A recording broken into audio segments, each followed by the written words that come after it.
এখন আপনারা দেখছেন ইউটিউব চ্যানেল সনাতন কথা। সাবস্ক্রাইব করে বেল আইকন বাজিয়ে অল সিলেক্ট করে দিন। কলিপাবন অবতার পরম প্রেমময় প্রেম পরতত্ত্ব সীমা রাধা মাধব মিলিত তনু পরম করুণা বরুণালয় কলিযুগ জীবের একমাত্র আশ্রয় গতি শ্রী শ্রী গৌর নিত্যানন্দের অপার অনুকম্পায় শ্রী শ্রী গান্ধার্বিকা গিরিধারীর অপার করুণায়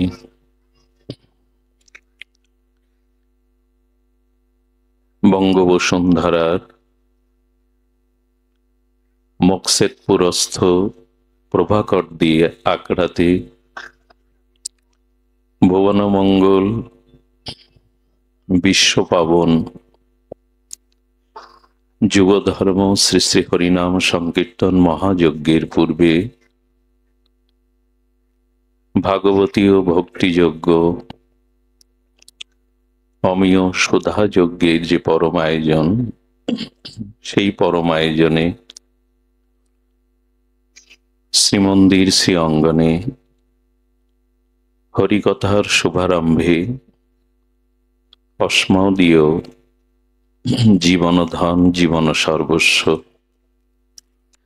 প্রাতঃস্মরণীয় পরম বন্দনীয় সদ্গুরু শ্রী ভগবান শ্রী শ্রীল গুরু মহারাজের রাতুল আতুল পাবন পদারবিন্দে পরার্ধ কোটি দণ্ডবৎ প্রণতি। পূর্বে ব্যাসপীঠে শ্রীমদ্ ভাগবতীয় সুধাযজ্ঞে যারা ভরিদা জনা হয়ে হরিকথা দান করেছেন, প্রবচন করেছেন, পূর্বের ভাগবত আচার্যবৃন্দ তাদের শরণাঙ্গ প্রণতি নিবেদন পূর্বক সমাগত কথা প্রেমিক, ভাগবত প্রেমিক, মহাপ্রভুর প্রিয় অনুরাগী বৈষ্ণবজন, ভক্তজন, মহন্তজন, সদীজন, শ্রদ্ধাশীলা দেবী মূর্তি, ধর্মমূর্তি মাতৃগণ, সকল ভক্তচরণে দিন অতি দিনের সশ্রদ্ধ দণ্ডবৎ প্রণতি।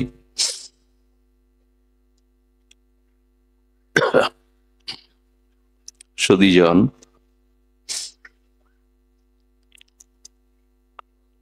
আমরা আজ যে বিষয়ে সামান্য আলোকপাত বা পর্যালোচনা সাক্ষাৎকার ছিল গুরু মহারাজের অশেষ বিশেষ করুণা দৃষ্টিতে, প্রসন্ন দৃষ্টিতে, সেটি হল ভাগবত সত্য নয়, পরম সত্য। ভাগবত ধর্ম নয়, পরম ধর্ম। সত্য নয়, পরম সত্য। ধর্ম নয়, পরম ধর্ম। এই প্রসঙ্গেই আজকের পর্যালোচনা সাক্ষাৎকার। শব্দে আপনারা ধ্যান দিয়েছেন, সত্যং পরং ধীময়ী। ভাগবত সত্য বা পরম সত্যের কথা বলেছেন এবং ভাগবত ধর্ম তৎসহ পরম ধর্মের কথা বলেছেন। সত্য পরম সত্য, ধর্ম পরম ধর্ম। এই প্রসঙ্গে আসুন ভাগবত কৃপায়, শ্রীল গুরু মহারাজের কৃপায় আপনাদের প্রসন্ন দৃষ্টিতে আমরা ধ্যান বা মনোযোগ সহকারে শ্রবণ করার চেষ্টা করি। সত্য শব্দে আমরা পরিচিত। সত্য যার অস্তিত্ব, যার সত্তা সর্বদা অবিনাশী, শাশ্বত। সত্য সম্পর্কে আমাদের ধারণা কিঞ্চিত আমরা ইতিপূর্বে নিয়েছি, যার অস্তিত্ব বিদ্যমানতা আছে, যার ত্রৈকালিক অস্তিত্ব বিদ্যমানতা আছে, তাহাই সত্য। কিন্তু ভাগবত বলছেন সত্য নয়, তোমাকে পরম সত্য জানতে হবে। আসুন সেই পথ পরিক্রমায় আমরা জানার চেষ্টা করি। দেখুন, ঈশ্বর সচ্চিৎ আনন্দময়। প্রথমে সৎ কথাটি এসেছে, সচ্চিৎ আনন্দময়। এখন পরম ব্রহ্ম সচ্চিদানন্দ ভগবান, তিনি সৎ, চিৎ এবং আনন্দের ঘনীভূত রূপ। এখন ঈশ্বর যদি সৎ হয়, আমাদের জগৎ কি সৎ? বললেন জগৎকে মিথ্যা বলা যাবে না। জগৎ মিথ্যা একথা নির্বিশেষবাদী শঙ্কর সাক্ষাৎ জগৎগুরু শঙ্করাচার্য বলেছেন, ব্রহ্মসত্য জগৎ মিথ্যা। কিন্তু আমাদের আচার্যগণ বলেছেন জগৎ মিথ্যা নয়। এই অনন্ত বিশ্বব্রহ্মাণ্ড যিনি রচনা করেছেন, সেই সচ্চিদানন্দ ভগবানের কৃত এ জগৎ মিথ্যা নয়। এই জগতের মধ্যেই তিনি তার সৌন্দর্যকে, মাধুর্যকে প্রকাশ করেছেন। মৃত্তিকার ঘট দর্শন করলে যেমন কুমোরের কথা মনে হয়, মাটি আপনা আপনি ঘট হতে পারে না, কোন কুমোরের মনোসংবেদ্য পরিকল্পনার দ্বারা রূপ নিয়েছে মাটিটা ঘটে। তেমন মাটির বা মৃত্তিকার ঘট দেখলে যেমন কুমোরের কথা স্মরণ হয়, এই অনন্ত বিশ্বব্রহ্মাণ্ড সুচারুরূপে সৌন্দর্য মাধুর্যে অলৌকিক তত্ত্বে যিনি সৃষ্টি করেছেন, জগৎ দেখলেই বিস্মরণ না, বরঞ্চ ঈশ্বরকে স্মরণ হয়, তিনিই রূপ দিয়েছেন। জগৎ মিথ্যা নয়, কারণ সত্য সুন্দর ভগবান কৃত যে জগৎ সৃষ্টি, তা মিথ্যা হতে পারে না। তবে জগৎ অনিত্য, মিথ্যা নয়। কি বলা হলো? খুব ধ্যান দিতে হবে। আমরা পরম সত্যকে জানবো, সত্য নয়। ভাগবত প্রথমেই সেটি বলছেন। পরম সত্য কি না, জগৎ মিথ্যা নয়, জগৎ সচ্চিদানন্দকৃত সৃষ্টির মাধুর্যে আনন্দে এ জগৎ সত্য, তবে জগৎ অনিত্য। অনিত্য মানে জগৎ বেশি দিনের নয়। এখন এই জগৎ অনিত্য আর জগদীশ্বর নিত্য, এটি জানার নাম হলো পরম সত্য। পরিষ্কার হলো না? জগৎ অনিত্য, ঈশ্বর চির সত্য, এটি জানার নাম পরম সত্য। তো এটা মৌখিক আমরা বলি, জগৎ অনিত্য, জগৎ ক্ষণস্থায়ী, জগৎ বিনাশশীল। কিন্তু একমাত্র ঈশ্বরই সত্য। এই প্রপঞ্চ যা কিছু সৃষ্টি চরাচর, এগুলো অনিত্য। এটি যথাযথ রূপে প্রজ্ঞার দ্বারা, অনুভূতির দ্বারা জানার নামই হলো মহা সত্য। এখন জগৎ অনিত্যকে জানতে হবে। এই শরীর, সংসার, পঞ্চভূত অনিত্য, এটি যথাযথ রূপে অনুভূতিতে আসতে হবে। তখনই পরম সত্যরূপ আপনি জানতে পারবেন। জগতের প্রতি যে মোহ, ত্রিগুণ মায়ার প্রতি যে আসক্তি, মোহ যতদিন আছে, ততদিন সত্য জানলেও পরম সত্য জানা হবে না। এই জন্য শরীর, সংসার সেই মহাসত্য জানার একটি উপায় মাত্র। এই শরীরটা পেয়েছি, সংসারটা পেয়েছি, এটি ওই পরম সত্যকে, অর্থাৎ সচ্চিদানন্দকে, ঈশ্বরকে জানার জন্য। তাকে প্রাপ্তির জন্য।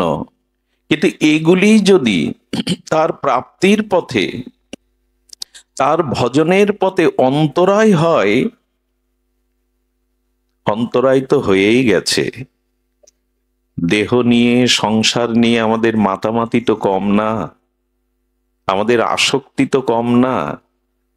এই আসক্তি যতদিন আছে ততদিন মহাসত্য থেকে আমরা অনেক দূরে, অনেক দূরে। এই জন্য ভাগবত প্রথম বলছে ধ্যান করো সত্যং পরং ধীময়ী, সেই মহাসত্যের, পরম সত্যের ধ্যান করো। জগতের ধ্যান, জগতের চিন্তা, জগতের মোহ, এটি অন্ত না হওয়া পর্যন্ত তুমি পরম সত্যের অনুসন্ধান পাবে না। কি করে বোঝায়? দেখুন, আপনি কোনো দূরে যাত্রা করবেন, মথুরায় যাবেন, মথুরা যাওয়ার আগে আপনি টিকিটটা 1 মাস বা 2 মাস আগে কেটে নেন, স্বাচ্ছন্দ্যে যাত্রা যাতে সরল হয়, সুখপ্রদ হয়।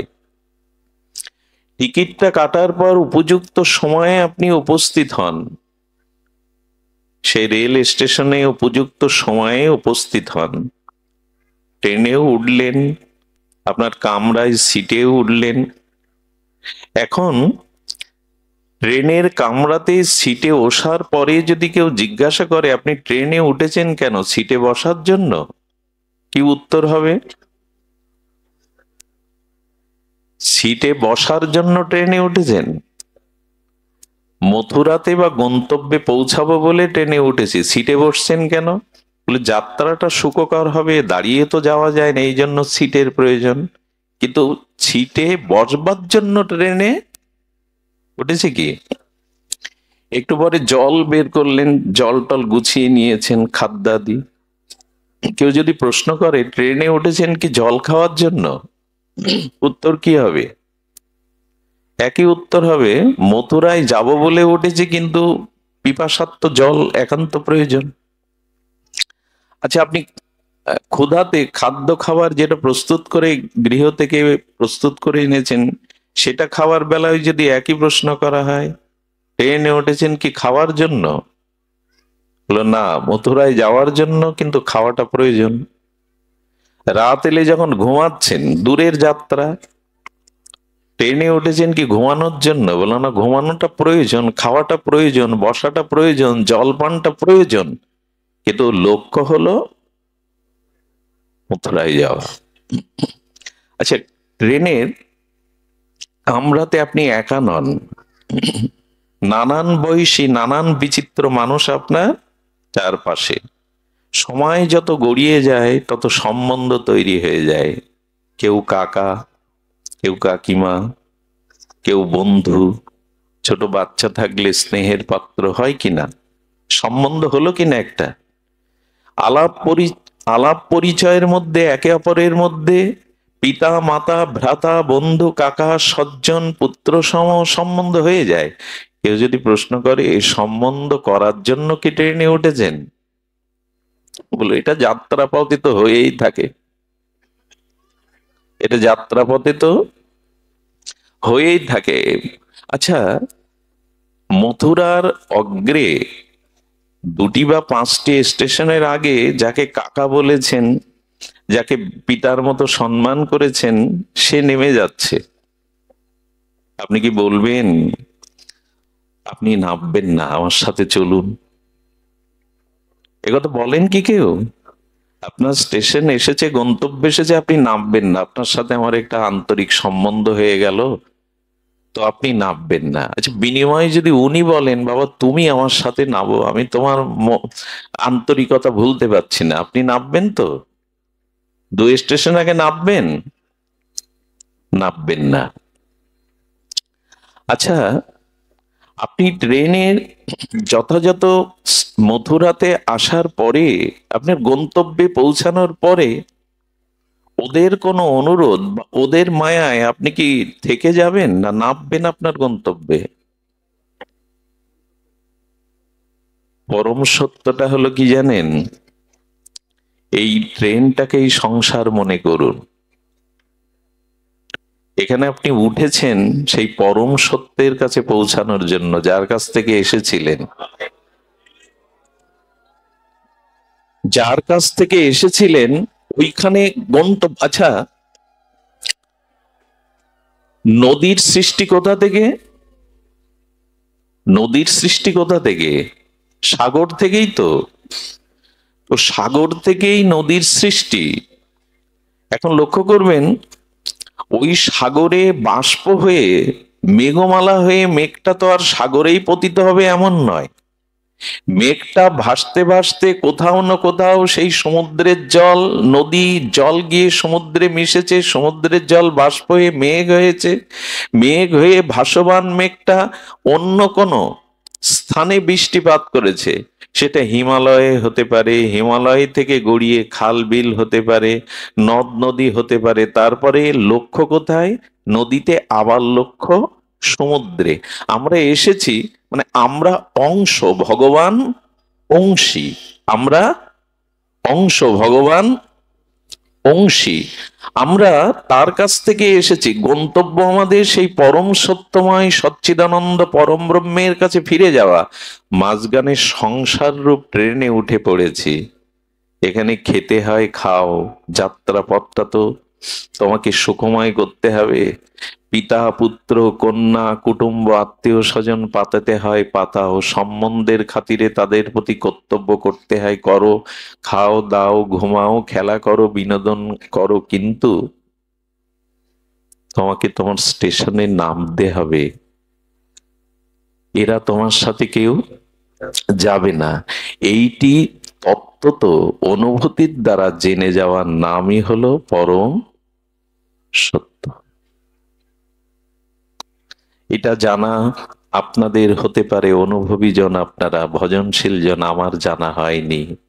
আটকে আছি এভাবে। জন্ম মৃত্যু, কত ক্রম, কত কল্প, কত জন্ম, এইভাবে আটকে আছি। ওই যে জলটা সমুদ্র থেকে বাষ্প হয়ে মেঘ হয়ে পড়লো, ওকে আবার সমুদ্রে ফিরে যেতে হবে। না ফিরে যেতে পারলে কিন্তু ওই ড্রেনে কোনো দূষিত জলাশয়ে আটকে কতকাল থাকবে তার ঠিক নেই। আবার বাষ্প হয়ে উঠবে, আবার গড়িয়ে গড়িয়ে হিমালয় পাদদেশ নালা দিয়ে সমুদ্রে তাকে যেতে হবে। আপনাকে আমাকে যেতেই হবে। মাঝগানের এই যাত্রাটা যাতে সুখময় হয়, এজন্য সকলের সাথে সুব্যবহার করুন। ব্যবহারিক দিকটা সংহত রাখুন, সংযত রাখুন, কিন্তু নামতেই হবে, এটা ছাড়তেই হবে। এটা যথাযথ রূপে জেনে যাওয়ার নামই হলো পরম। এটা জানতে হবে। আমাদের এই যে সাধনার ধন, এই দেহ মন বিচার বিবেক বুদ্ধি, এই জগৎ পেয়েছিলাম, এটা সাধনার উপকরণ হিসাবে। মনে পড়ে অনেক পুরনো দিনে এক মেয়ের বিয়ে। তৎকালীন ঘড়ির খুব দুষ্প্রাপ্যতা ছিল, ঘড়ির একটা মান্যতা ছিল। তো শ্বশুর মশাই সামান্য একটু শিক্ষিত, জামাই আকাট মূর্খ, ধন আছে, পরিজন, সুপাত্র মনে করে বিয়ে তাকে একটা ঘড়ি উপহার দিয়েছে। দেওয়ার পরে শ্বশুর মশাই উপহার স্বরূপ পরিয়ে দিয়ে বলছে, সময়টা কাজে লাগিও, সময়টা কাজে লাগিও। 2 বছর বিবাহোত্তর পরে জামাইয়ের বাড়ি মেয়ের বাড়ি সেই শ্বশুর মশাই গিয়েছেন। যাওয়ার পরে বলছেন, বাবা ঘড়িটা তোমার কাছে আছে তো? ঘড়িটা হাতে পড়ো তো? সময়কে কাজে লাগাও তো? বলে হ্যাঁ, সময় কাজে লাগায়। কি করেছে জানেন? ঘড়িটা সামনে ধরার পর দেখে ঘড়ির ওপরের যে পাট, সেইটা খুলে ওর মধ্যে চুন রাখা শুরু করেছে। পান খায়, ওই যে উপরের পাটটা, ওইটা খুলে ওর মধ্যে চুন ভরে রেখেছে। চাষা কৃষি কাজ টাজ করে, পান খাওয়া অভ্যাস আছে, ওর থেকেই চুন বের করে। বেশ খাপ মতো হয়েছে, সময় কাজে লাগিয়েছে। আমিও লাগিয়েছি সময় কাজে।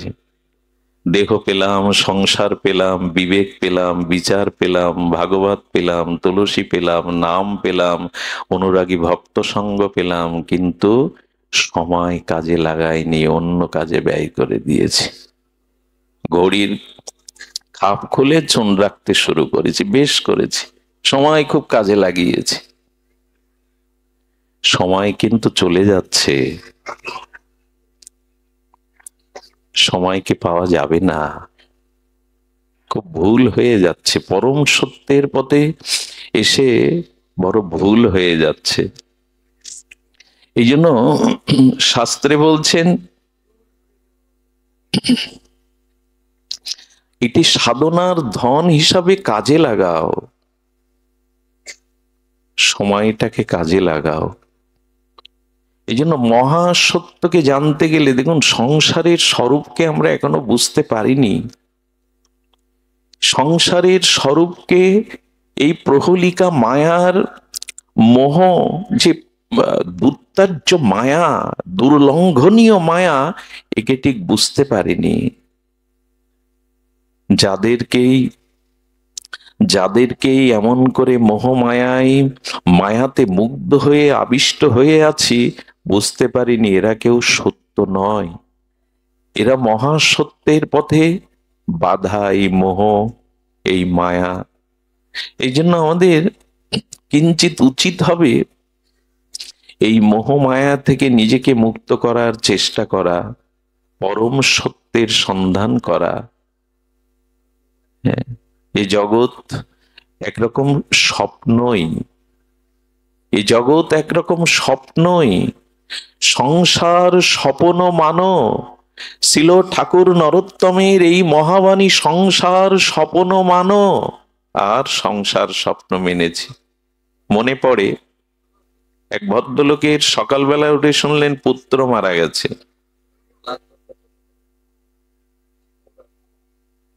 মৃত পুত্রকে নিয়ে কাঁদবে, কিন্তু উনি হাসছেন।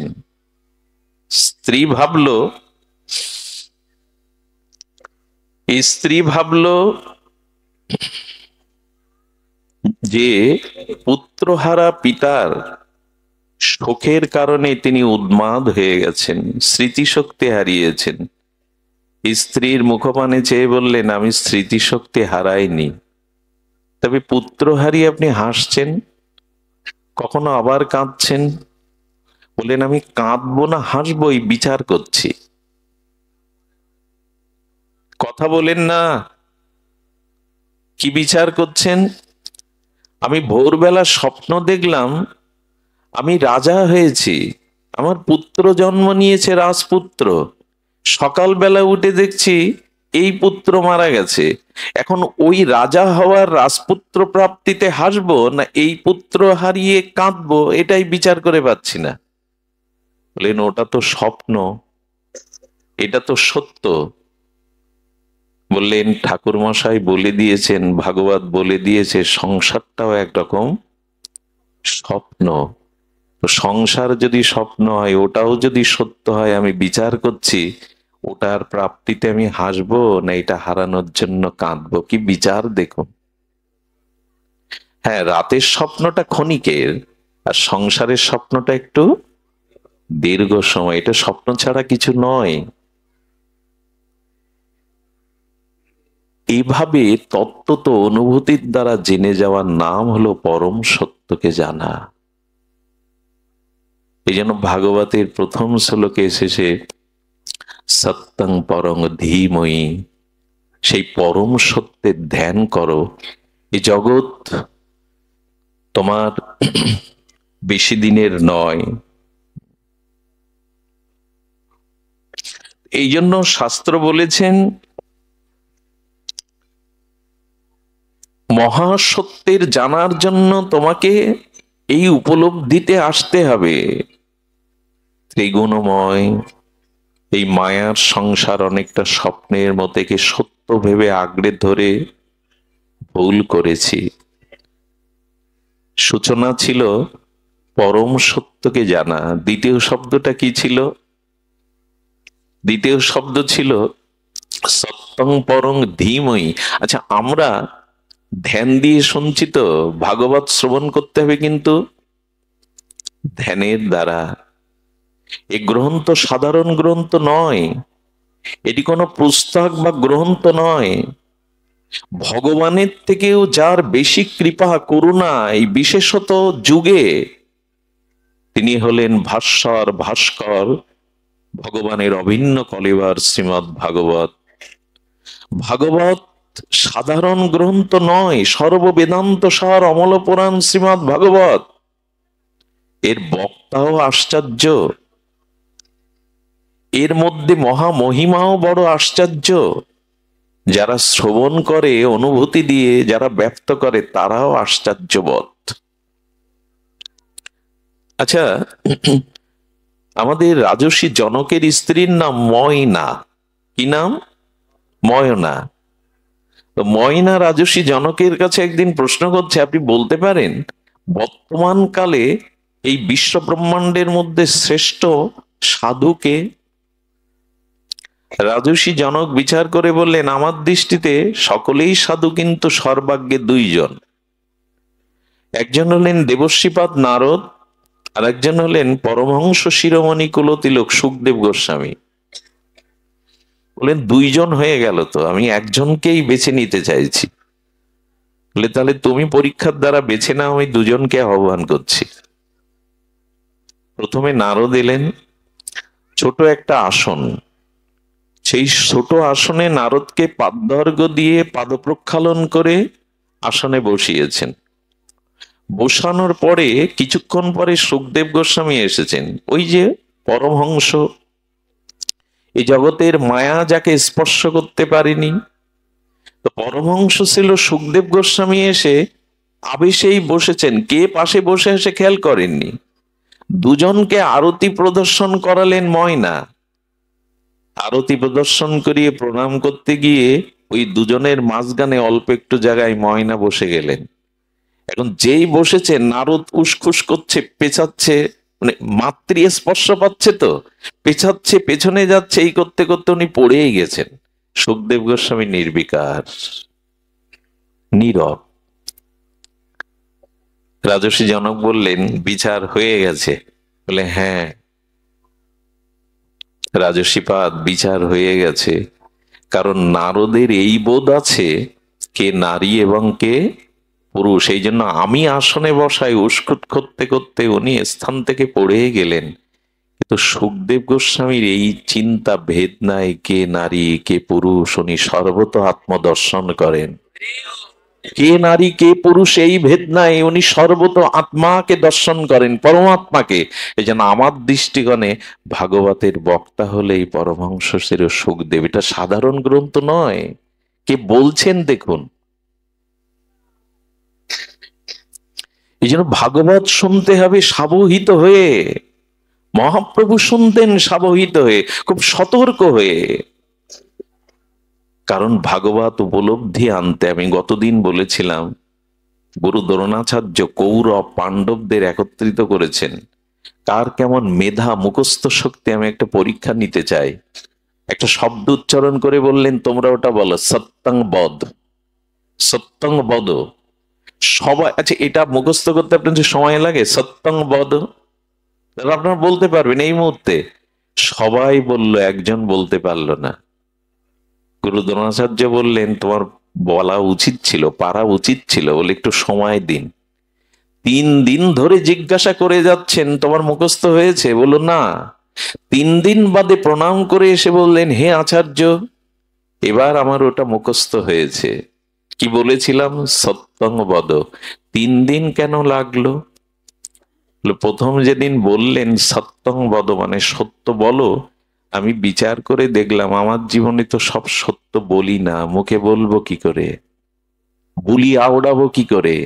তাই 3 দিন ধরে অন্তর্মনা হয়ে জীবনে সিদ্ধান্ত নিয়েছি, আর কখনো মিথ্যা বলবো না। সেই সিদ্ধান্তের আলোকে আজ এসে বলেছি। এই ব্যক্তিটা কে জানেন? ইনি হলেন ধর্মরাজ যুধিষ্ঠির। 3 দিন আগে বলতে পারতেন না? সত্যংবাদ আপনারা বলতে পারতেন না? জীবনে সিদ্ধান্ত নিলেন সত্য ছাড়া মিথ্যার আশ্রয় নেব না। অনুভূতিটা হলো এই জন্য ভাগবত যিনি বলবেন, যার মুখে ভাগবত শুনলে আমাদের পরম সত্যের উপলব্ধি হবে, পরম ধর্মের উপলব্ধি হবে, সেটি এই পরমহংসগণের মুখেই। সত্যং বদ, এই শব্দটা উনি 3 দিন এবং জীবনে সেটা প্রতিপালনও করেছিলেন, জীবনের অন্ত সময় পর্যন্ত প্রতিপালন করেছিলেন ধর্মরাজ যুধিষ্ঠির। এই জন্য আমাদের ভাগবতটাকে অনুভূতিতে আনতে হবে। ভাগবত বক্তা, ভাগবত শ্রোতা এরা সাধারণ না, সদ্য হৃদয় অবরুদ্ধ অতি শুশ্রবী তৎক্ষণাৎ। ভাগবতের মহিমা এটি ব্যক্ত করা সম্ভব। কি বলছেন? বলছেন ভাগবত আমি শ্রবণ করার সৌভাগ্য পাইনি, শ্রবণ করব এই সিদ্ধান্ত নেওয়ার সাথে সাথে ভগবান তার হৃদয়ে বাধা পড়ে যায়, অবরুদ্ধতি। এই গ্রন্থ সাধারণ নয়, এটি কোনো গ্রন্থ কলেবর নয়। বলছেন আমি ভাগবত শ্রবণ করব, এরকম সিদ্ধান্ত সংকল্প মনে আসার সাথে সাথে সদ্য হৃদয় অবরুদ্ধতি শুশ্রবী তৎক্ষণাৎ। গোবিন্দ বলছেন শ্রবণের ইচ্ছা জাগলেই আমি তার হৃদয়ে বাধা পড়ি, শুধু বাধা পড়ি না, তার হৃদয়কে শুশ্র অর্থাৎ সেবা করতে শুরু করি, শুদ্ধ করতে শুরু করি। তাহলে শ্রবণ করলে কি হবে? এই জন্য ভাগবতের বক্তা, ভাগবতের শ্রোতা সাধারণ নয়। এভাবে সাধারণ অন্যান্য ধর্ম অনুষ্ঠানের মতো, আলোচনার মতো মনে করা ঠিক নয়। ভাগবত পরম সত্যকে জানিয়ে দেয়, পরম সত্যের সন্ধান দিয়ে দেয়। আর কি দেয়? সত্যং পরং ধীমহি জানলাম। আর ভাগবত হলো, কি বলেছেন? ধর্ম নাই, ভাগবত হলো পরম ধর্ম। ধর্ম পর্জিত কই তব অত্র পরাং নির্মৎ শরণাং শতাং। প্রথমে এই শব্দ এসেছে। ছিল সুখদেব গোস্বামী বলছেন ধর্ম পর্জিত কই তব অত্র পরং, পরম ধর্ম নির্মৎ শরণাং শতাং। ভাগবতের 2য় শ্লোকে এসেছে এই মহা শব্দাবলী, এই মহা অনুভূতির তরঙ্গ রাশি, উচ্চ ভাগবত জ্ঞান, ভাগবত ভক্তির পরম উৎস রাশি তরঙ্গায়িত হয়েছে এই শব্দের দ্বারা। আচ্ছা, ধর্ম আর পরম ধর্ম কাকে বলে? প্রথমে তো ধর্মটা বুঝি। ধর্ম কাকে বলে খুব মন দিয়ে শুনতে হবে, আমরা একটা নতুন অনুসন্ধান পেয়ে যেতে পারি ভাগবত কৃপায়। ধর্ম তাকেই বলে, দেখুন এই পরিসরে একটু কথা বলে রাখি, শুধু পাণ্ডিত্যের দ্বারা, শ্লোক আবৃত্তির দ্বারা কিন্তু ভাগবত প্রসিদ্ধ হবে না। আচ্ছা, আমার মতো দুষ্ট বা আমার মতো স্খলিত চরিত্রের মানুষের যদি খুব প্রখর মেধা হয়, কারো কারো তো মেধা খুব প্রখর হয় না? দুষ্ট লোকের, শয়তান লোকেরও মেধা, মুখস্থ শক্তি খুব বেশি হয় না? অনেকেরই হয়, হয় কি না? তা পুরো 18,000 শ্লোক আমি মুখস্থ করলাম, ঘন্টার পর ঘন্টা শ্রোতাকে মোহিত করে আবৃত করলাম, এই লক্ষণেই কিন্তু তিনি ভাগবত বক্তা নন। অনেক দুষ্ট শয়তান লোকেরও মুখস্থ শক্তি, মেধা শক্তি থাকতে পারে। কে তবে ভাগবত? না, ওই মুখস্থ বা ওই মেধার সাথে সাথে যার সমস্ত চিত্ত মন দেহ ভগবত চরণে পরম ধর্মে সমর্পিত হয়েছে, ওই রসে যিনি রসজ্ঞ হয়েছেন, ভাবুক হয়েছেন, তিনি ভাগবত। শুধু পাণ্ডিত্য দিয়ে ভাগবতকে পরিমাপ করা হয়নি, পাণ্ডিত্যের সাথে সাথে হৃদয়ে অপ্রাকৃত অনুভূতির ভজন রসসিক্ত রসিক বা ভাবুক হতে হবে। তার ভিতরে ভগবত প্রেমের রস আছে কিনা, তিনি অনন্ত ভাগবত চেতনার ভাবুক কিনা, তবেই তিনি ভাগবত। আমাদের মতো নরাধম মাদিস্য জীবের মতো এই আসনে বসবার কোনো অধিকার নেই, এবং আমাদিস্য এরকম জীবাধমের পক্ষে ভাগবত প্রকাশ করাও সম্ভব নয়। অপ্রাকৃত বস্তু কখনো প্রাকৃত গোচর হয় না। এই জন্য আমরা পরম ধর্ম জানার আগে জানি ধর্ম কাকে বলে। এটা খুব অদ্ভুত কথা এসেছে। দেখুন, ধর্ম আজকে আচারিত হচ্ছে প্রচুর, কিন্তু প্রকৃত ধর্মটা কি একটু ধ্যান দিতে হবে।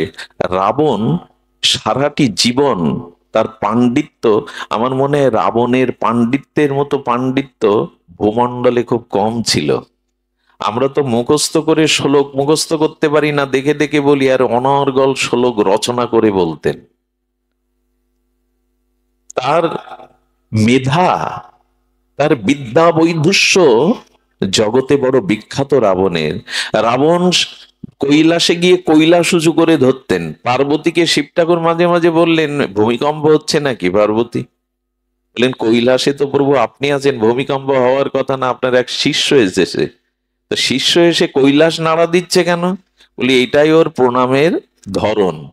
ও লাইনে দাঁড়িয়ে দেবতা ঋষিদের সাথে আপনার কি প্রণাম করবে? টোটাল সমগ্র কৈলাসটা তুলে হাতে নাড়াচ্ছে। শিব ঠাকুর গিয়ে বললেন, রাবণ তোমার আর আসার দরকার নেই, আমি লঙ্কায় যাব প্রতিদিন পূজা নিতে। রাবণ এমন পূজা করতো, মাঝে মাঝে ফুল না থাকলে মাথা কেটে দিত, 10টা মাথা তো 5টা কেটে দিয়ে দিত। সারাটা জীবন এভাবে ভগবান শঙ্করের উপাসনা করেছেন।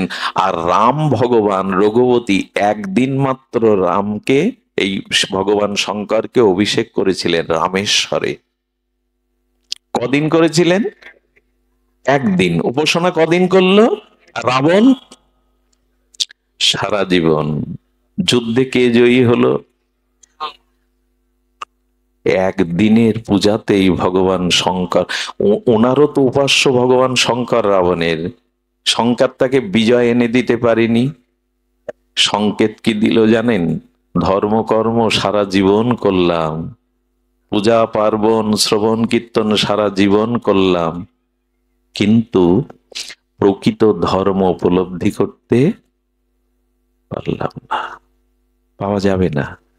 অল্প ধর্ম করুন, কিন্তু চরিত্র, নিজের ব্যবহার, নিজের বিবেক বিচার এগুলো সনুন্নত রাখুন। বেশি পূজার প্রয়োজন হবে না, বেশি আরাধনাও লাগবে না।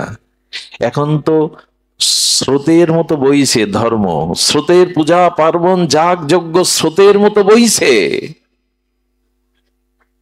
একদিনের আরাধনায় ভগবান শঙ্করের কৃপা পেলেন। আমরা তো কত কাল ধরে কাজ করছি। আচ্ছা, একটি পিতার দুটি সন্তান, একটি সন্তান পিতাকে খাটে রাখে, পালঙ্কে রাখে, আর কত সেবার ব্যবস্থা, সুখের ব্যবস্থা, যা চাই দিয়ে দেয়, কিন্তু পিতার আদেশ মেনে চলে না। আরেকটি সন্তান পিতাকে ওইভাবে সেবা করতে পারে না, মাঝে মাঝে এসে প্রণাম করে, কিন্তু পিতার আদেশটা জীবনে প্রতিপালন করে। পিতার কাছে গ্রহণীয় কে হবে? আদেশ পালন করে। ধর্ম তাকেই বলে, ধর্ম কাকে বলে? কর্তব্যের পথে যিনি চলেন, কর্তব্যের পথে যিনি, কর্তব্যের পথে যিনি চলেন এবং যার কর্তব্য কর্মের মধ্যে ধ্যান দিন। ধর্ম শব্দের একটা অভিনব অর্থ হলো যিনি ঈশ্বর বা শাস্ত্র প্রদত্ত কর্তব্য কর্ম পরায়ণ হয়ে সমষ্টি অর্থাৎ ব্যষ্টির সাথে সাথে নিজের সাথে সাথে অন্যের কল্যাণ করেন, ইনি ধর্ম করেন। বোঝা গেল না? শাস্ত্র ও ঈশ্বর নির্দিষ্টিত কর্তব্য কর্ম যিনি করেন এবং যিনি শুধু নিজের মঙ্গল না চেয়ে সমষ্টি সকলের মঙ্গল চান, ইনি ধর্ম করছে। যিনি শুধু নিজের উদ্ধার নিজের কল্যাণের জন্য কর্তব্য কর্ম শাস্ত্র যাগযজ্ঞ করছে, তিনি ধর্ম পালন করছেন না। এটাকে স্বার্থ বলা যায়। কি বলা যায়? আজকের এত যাগযজ্ঞে কাজ হচ্ছে না কেন জানেন? শুনে নিন। সমষ্টির কল্যাণ নিজ কল্যাণের সাথে যদি আপনি না চান, সে যোগ্য যোগ্য নয়, সেটি আদৌ ধর্ম নয়। আমাদের ভাগবত কি বলে দিয়েছেন জানেন? এত বড় কথা কোনো শাস্ত্র বলেনি, যে অপরকে অপমান করবার জন্য, অন্যের কাছে প্রতিযোগিতায় নিজের মান সম্মান বাড়ানোর জন্য, নিজের যশ খ্যাতি অহমিকা প্রকাশের জন্য যজ্ঞ করে এর মাথা কেটে নাও। ভাগবত বলেছেন। এই শব্দ উচ্চারণ করতে গিয়ে আমার লোম খাড়া হচ্ছে, ভয় হচ্ছে কথাটা বলতে। অপরকে দেখানোর জন্য, অপরকে অপমান করবার জন্য, নিজের যশ খ্যাতি ঢাকঢোল পিটানোর জন্য যারা ধর্মীয় যজ্ঞ করে, মাথা কেটে নিতে বলেছেন তাদের। শুধু বলেননি, মাথা কাটাও হয়েছিল। পৃথিবীতে প্রথম যজ্ঞ কে করেছিল বলুন? এই পৃথিবীতে প্রথম যজ্ঞ করে দক্ষ প্রজাপতি। দক্ষ, উনি প্রথম যজ্ঞ করেন। সে যজ্ঞ সাধারণ না, ঋষিরা ছিল, মণিরা ছিল, দেবতারাও ছিল, ব্রহ্মাজিও ছিলেন। শিবকে অপমান করবার জন্য, শিবকে নিচ করবার জন্য এই যজ্ঞের মাথা কেটে নেওয়া হয়েছিল। ভাগবত কি শিক্ষা দিচ্ছে দেখুন, যজ্ঞ অপরকে দেখানোর জন্য না, যশ খ্যাতি ঢাকঢোল পিটানোর জন্য না, অন্যকে অপমানিত করে নিজের মানকে প্রকাশের জন্য ধর্ম এবং যজ্ঞ নয়। যজ্ঞ হতে হবে ব্যষ্টির সাথে সমষ্টির কল্যাণ। তাকেই বলে যজ্ঞ, তাকেই বলে ধর্ম। মাথা কেটে নিল। কি মাথা বসিয়ে দিল? ছাগলের মাথা। তাদের স্মৃতি মনুষ্য স্তর স্মৃতি নয়, ছাগলের মাথা বসিয়ে দিল। এখন হয় কি, ওখানে 70,000 টাকা প্যান্ডেল, আমি 1 লাখ টাকার করে দেখাবো। ওরা সঞ্জয় বাবুকে এনেছে 70,000 টাকা দিয়ে, আমি অনিল বাবুকে আনবো। প্রতিযোগিতার নাম যজ্ঞ, অপরকে দেখানোর নাম যজ্ঞ আদৌ নয়। বুঝতে ভুল হয়েছে। ধর্ম তাকেই বলে, যজ্ঞ তাকেই বলে ব্যষ্টির সাথে সমষ্টির কল্যাণ যখন আপনার দ্বারা হবে, নিরভিমানে নিরহংকারে নিজের কর্তৃত্ব ত্যাগ করে, তারই নাম ধর্ম। ধর্মের সংজ্ঞা আমাদের জানতে হবে। ধর্ম, ধর্ম কি করে? তাপত্রয় নষ্ট করে। ধর্ম কি করে? তাপত্রয় নষ্ট করে। ধর্মের যথাযথ আশ্রয় নিন, নিজের সাথে অপরের কল্যাণ কামনা করুন, তাহলে কি হবে জানেন? তাহলে তাপ আছে, কিন্তু তাপ, একটা দৃষ্টান্ত দেই। একটা জ্বলন্ত উনানের উপরে দুধের হাঁড়ি দিয়েছেন, ধ্যান দিয়ে শুনুন। আমি তো পৌঁছাতেই বিলম্ব করেছি, ক্ষমা চেয়ে নেই, দ্রুত বলতে হচ্ছে। হাঁড়িতে, জ্বলন্ত উনানে হাঁড়িতে দুধ দিয়ে দিলেন, দুধটা উদ্বর্তনশীল হয়ে পড়ে যাচ্ছে, দুধটা পড়ে যাচ্ছে। আপনি কি করেছেন? দুধটা বাঁচানোর জন্য দৌড়ে গিয়ে তপ্ত সেই গরম হাঁড়ি ধরলেন। হাঁড়ি কি আর থাকে? হাতও পড়লো, হাঁড়িও উল্টালো, দুধও শেষ। হয়তো প্রায় এরকম। কিন্তু একজন ব্যক্তি দেখছেন দুধ উদ্বর্তন হয়ে যাচ্ছে, তিনি একটা গামছা নিলেন, নরম কাপড় নিলেন, নিয়ে ধীরস্থির ভাবে গিয়ে কাপড় দিয়ে, নতুন গামছা দিয়ে ধরে লাবালেন। তাপ লাগলো তো? হাত পুড়লো তো? পড়লো কি? পাত্র উল্টে গেল কি? দুধ নষ্ট হলো কি? এরই নাম ধর্ম। এরই নাম ধর্ম। মানে সংসারে দৈহিক, মানসিক, আধ্যাত্মিক তাপ আছে, যন্ত্রণা আছে, কিন্তু যা ধারণ করলে, ওই তাপকে ধরলেও তুমি আর পুড়বে না। তাপ আছে অথচ তাপ লাগবে না, জ্ঞান হারাবে না, অমৃতরূপ জ্ঞান হারাবে না, পাত্র সুরক্ষিত থাকবে, তারই নাম ধর্ম। সংসারে তাপ যাবে, জ্বালা যন্ত্রণা রোগ শোক যাবে, তুলে দিতে পারবেন? সংসারে মৃত্যু থাকবে না, অশান্তি থাকবে না, জ্বালা থাকবে না, এমন হয়েছে কখনো? ধর্মকে ধরা মানে তাপ থেকে মুক্ত হওয়া। এই জন্য এখন যারা, আপনারা কত দূর থেকে এসেছেন, এখন সাংসারিক, মানসিক, শারীরিক তাপ আপনাদের আর দগ্ধীভূত পোড়াতে পারছে? পাচ্ছে কি? আছে কোনো সংসার জ্বালা এখানে অনুভূত হচ্ছে? যদি মন দিয়ে শোনা যায়, বিশ্বাস দিয়ে শোনা যায়। দেখুন, শুধু বাইরের বিকাশ, বাইরের উন্নতি করেন না। শুধু বাইরের বিকাশ, বাইরের উন্নতি করলে রাবণের লঙ্কার বিকাশ হয়ে যাবে, অযোধ্যার বিকাশ হবে না। লঙ্কাও সোনার লঙ্কা, সোনা দিয়ে গড়া, কিন্তু বাতি জ্বালাবার আর কেউ থাকবে না। তাই শুধু বাইরের বিকাশ, বাইরের উন্নতি করবেন না। ওই যে কালকে কি বলছিলাম শঙ্কর, মানুষ এসে বসে কোথায়? ড্রয়িং রুম না কি বলে, গেস্ট হাউস, আমি তো আবার এসব জানি না। তো ধরেন আপনার বাড়ির বাড়ির ভেতরের ঘরের বাইরের ঘরে অতিথি যারা এসে ওখানে অবস্থান করে, যাদের বসতে বলেন, ওটা পরিপাটি রূপে শিল্পমণ্ডিত করে সংস্কার করে আধুনিকতার ছোঁয়া দিয়ে সাজানো, পরিপাটি করা, কিন্তু ঘরের মধ্যে আবর্জনা, দুর্গন্ধ। এই এরকম বিকাশ চাইবেন না। ঘর বাড়ি ফিটফাট, পোশাক আশাক ফিটফাট, এখন মঞ্চ টঞ্চ আলোয় ভরা, ভেতরের বিকাশ হয়নি, বিবেকের বিচার এগুলো বিকাশ হয়নি। এটা হবে লঙ্কার বিকাশের মতো, অযোধ্যার বিকাশ নয়। ধর্মের মূল জিনিসটা হলো ত্যাগ। সেই ত্যাগই যদি না থাকে আপনি ধর্ম করেন না। ওই রাবণের মতো সারা জীবন পূজা করে কাপালে কি হবে? তুলে পরাজিত হয়ে যাবেন, টিকতে পারবেন না। রামের মতো একদিন পূজা করুন, যথাযথ রূপে করুন, সৃষ্টির জগতের মঙ্গলের জন্য স্বার্থশূন্য হয়ে করুন। তাহলে দেখবেন ধর্ম যথাযথ রূপ নিয়েছে, যথাযথ রূপ নিয়েছে। আর একজনের যজ্ঞ নষ্ট হয়েছিল, মনে আছে? আমরা যা করছি এখন, তা যদি চোখে আঙুল দিয়ে একটু দেখানো যায় কেন কল্যাণ হচ্ছে না, তার কারণ দেখুন। নিকম্ভিলা যজ্ঞ কে করেছিল? মেঘনাদ, রাবণ পুত্র। এসব তো এখন আর পড়ি না, রামায়ণ তুলে রাখা নেই ঘরে। আর ওটা তো আর লাল কাপড়ের মধ্যে কেউ বের করে না। রামানন্দ সাগর আমাদের খুব উপকার করেছেন রামায়ণ সিরিয়ালটা করে, কিছুটা অন্তত মানুষ জানতে পেরেছে। ইন্দোনেশিয়ার মতো রাষ্ট্রে রামায়ণকে, মহাভারতকে তাদের পাঠ্যপুস্তক হিসাবে স্বীকৃতি দিয়েছে। আর আমার দেশের সনাতনী হিন্দুরা রামায়ণ খোলে না, মহাভারতও খোলে না। দেখুন মহাভারতের চরিত্র, রামায়ণের চরিত্র কি পার্থক্য। মহাভারত এক সিংহাসনের জন্য, হস্তিনাপুরের সিংহাসনের জন্য কৌরবরা শেষ হলো, সব শেষ হলো।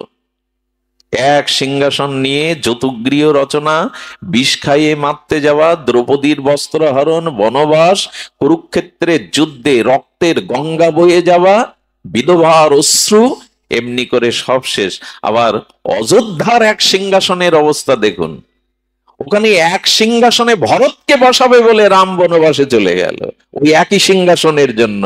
আর ভরত প্রভুর পাদুকা 14 বছর ছাতা ধরে প্রতিপালন করলেন। ওখানে যুদ্ধ নেই, ত্যাগের কারণে, আর এখানে ভোগের কারণে। কি অদ্ভুত দৃষ্টান্ত দেখুন তো সনাতন ধর্মের। মহাভারত দেখাচ্ছে এক সিংহাসনের জন্য কুরুক্ষেত্র হয়, অযোধ্যা শেখাচ্ছে এক সিংহাসনের জন্য দুইজন আত্মত্যাগ করছে। একজন 14 বছর বনবাস যাচ্ছে, আর একজন পাদুকাকে সিংহাসনে রেখে পূজা করছে। ত্যাগ কাকে বলে দেখো, ধর্ম কাকে বলে, বাঁচতে শেখায় রামায়ণ। ত্যাগ করো। আর হয়েছে ত্যাগ, আমি বাজলেই হলো, আমি খেয়ে পরে আমার ঘরের মধ্যে বউ ছেলে মেয়ে আত্মীয় স্বজন এরাই ভালো থাকলে হলো, জগৎ প্রলয় হোক তাতে আমার কি। এখন ধর্ম এই, এখন যাগযজ্ঞ এই। নিকুম্ভিলা যজ্ঞ করছিল কেন জানেন? এই যজ্ঞ সম্পন্ন করতে পারলে সবাইকে নাশ করতে পারবে মেঘনাদ। বিভীষণ বলে দিল রঘুপতি রামকে, এ যজ্ঞ সৎ উদ্দেশ্য হচ্ছে না, অসৎ উদ্দেশ্য হচ্ছে। অন্যকে, ধর্মকে নাশ করার জন্য, সাধুকে বিনাশ করার জন্য রামচন্দ্র লক্ষণকে দিয়ে, হনুমানকে দিয়ে সেই যজ্ঞ পণ্ড করলেন। যজ্ঞ ভেঙে দেন ভগবান। যদি সেই যজ্ঞ সাধু নিপূরণের জন্য, সত্যকে অস্বীকার করে নিজের ব্যক্তি স্বার্থ পূরণের জন্য হয়, ভগবান রামচন্দ্র যজ্ঞেশ্বর সেই যজ্ঞ নষ্ট করে দিলেন। কি হবে যজ্ঞ করে যদি আপনি জগতের, সমাজের, অন্যের কল্যাণ না হয়, শুধু হই হুল্লোড় করা। ধর্ম তাকেই বলে যা তাপ হতে বিবেক জ্ঞানকে সুরক্ষিত করে, তাপ লাগতে দেয় না। সব থেকে বড় ধর্ম এই জন্য আমাদের নিজের কল্যাণের সাথে সাথে অন্যের কল্যাণ আর সকলের জন্য ত্যাগ স্বীকার করা, এটা যতদিন না আসবে। দেখুন, সব থেকে বড় কথা, জাম্ববান সাধুর পোশাক পরেনি, কিন্তু জাম্ববান পূজিত হয়। আর রাবণ সন্ন্যাস বেশ নিয়েছিলেন, কালনিমি সন্ন্যাসের বেশ নিয়েছিলেন, ওদের পূজা হয় না। যুধিষ্ঠিরের নাম শুনলেই মানুষ মাথা নত করে, অথচ কারো ঘরের সন্তান দুর্যোধন নাম রাখে না। এর মধ্যে কারো সন্তানের নাম দুর্যোধন রেখেছেন কেউ? কেন রাখেন না কেন?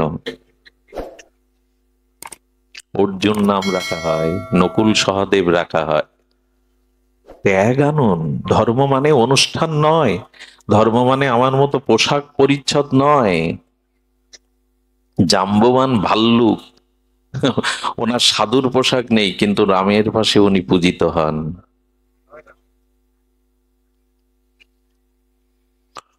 এই জন্য বাইরের আবরণ থাকতে হবে, কিন্তু ত্যাগ থাকতে হবে।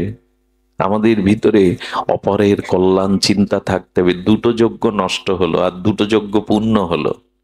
এক বিশ্বামিত্রের যজ্ঞ, রাম লক্ষ্মণকে এনে উনি যজ্ঞ করেছিলেন। কেন জানেন?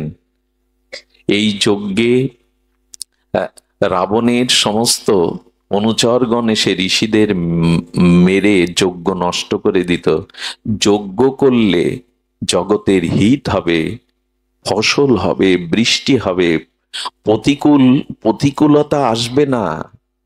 যজ্ঞ করলে সেই ধূমের দ্বারা দেবতা সন্তুষ্ট হবে, তাতে প্রকৃতির ভারসাম্য থাকবে। আজকে পৃথিবী চিৎকার করছে, প্রকৃতির ভারসাম্যতা নেই, শীত চলে যাচ্ছে,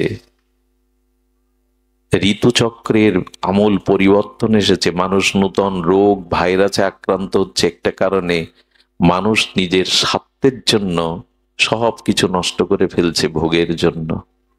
এটাতেই সতর্কতা করার জন্য বিশ্বামিত্র বলেছিলেন, যজ্ঞ যথাযথ রূপে হলে পৃথিবীতে শান্তি প্রতিষ্ঠা হবে।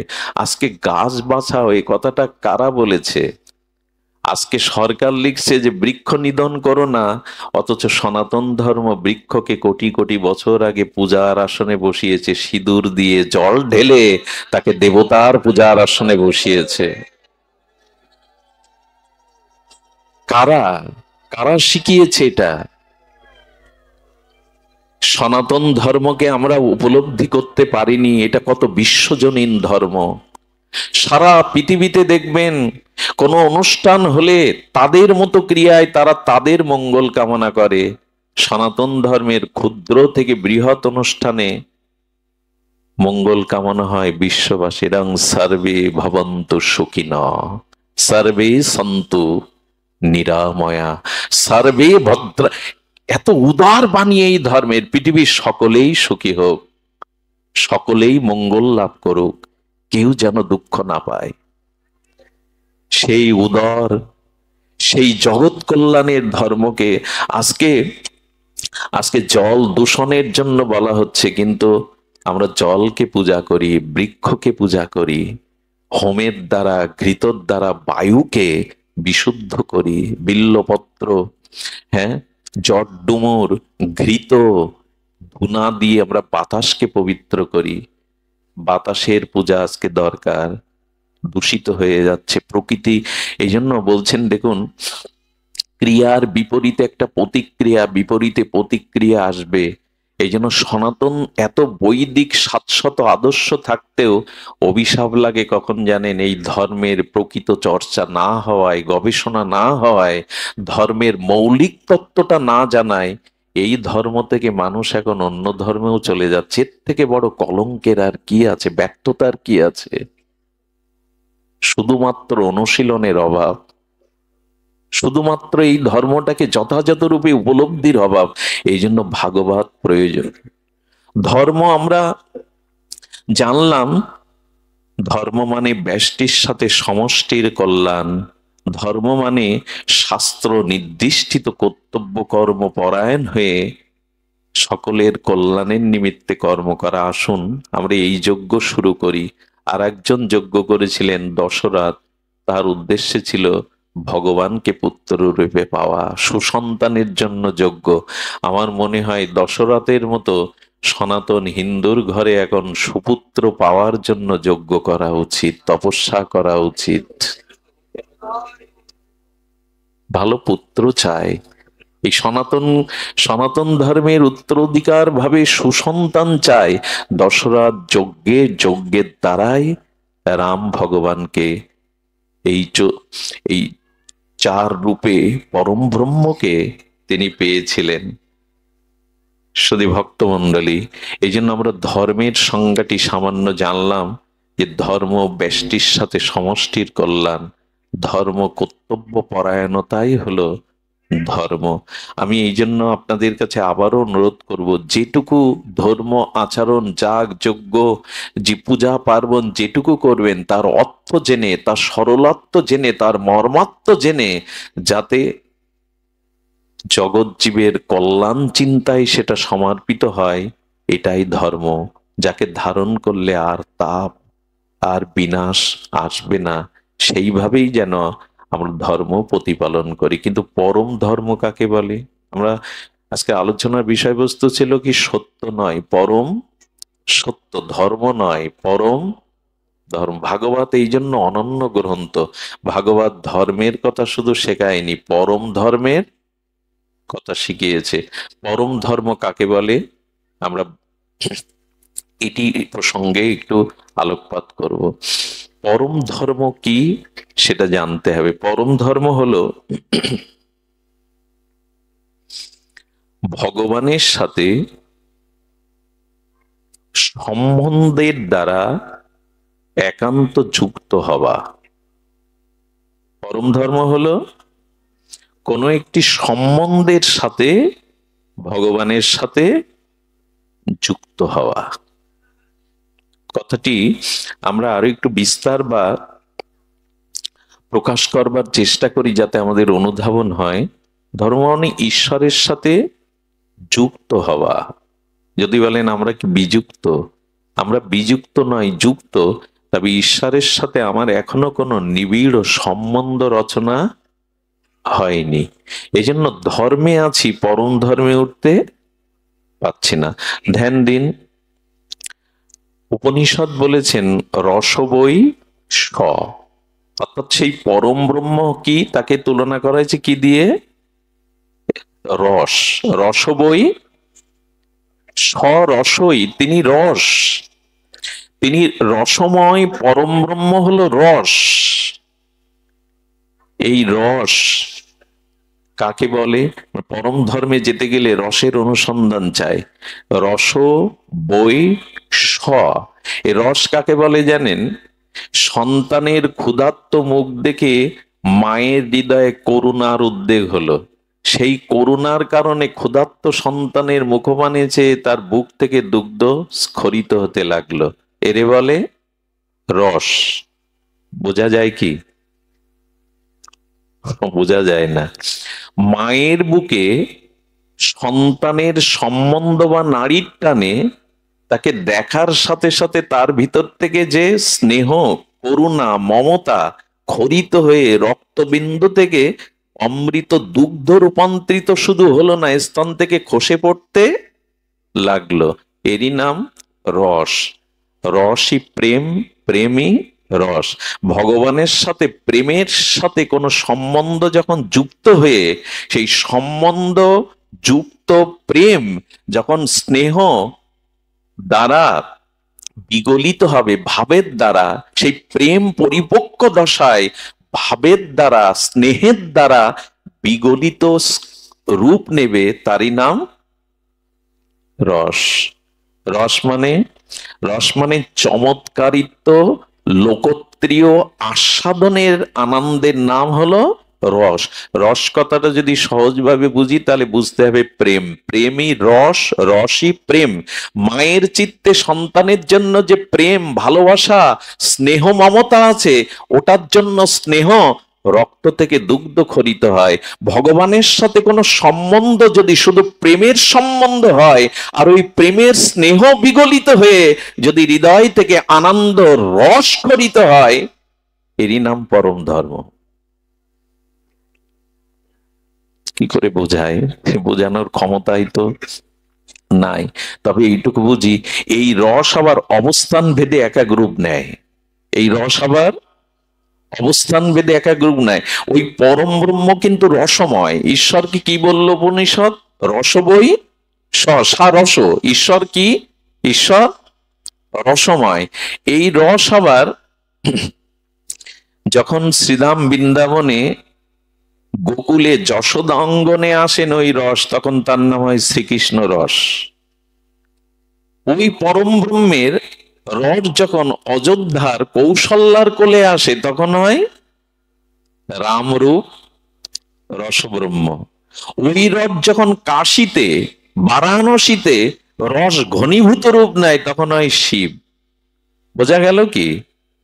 রস ঘনীভূত হলে কি হয়? জল জমাট বাঁধলে কি হয়? জলের কি আকার আছে? জল কি সাদা? ঠান্ডাকৃত যোগে, শীতলীকরণ যোগে জমাট বাঁধলে কি হয়? জলেরও আকার হয়, রূপ হয়। সেই রস যখন যশোদার কোলে সম্বন্ধ রূপ স্নেহের কারণে রূপ নেয়, তখন সেই রসব্রহ্মের নাম হয় কৃষ্ণ। ওই রস যখন কৌশল্যার কোলে যায়, তখন হয় রাঘবেন্দ্র, রামভদ্র। ওই রস যখন কাশীতে, বারাণসীতে যায়, তখন সেই রসের নাম হয় শিব।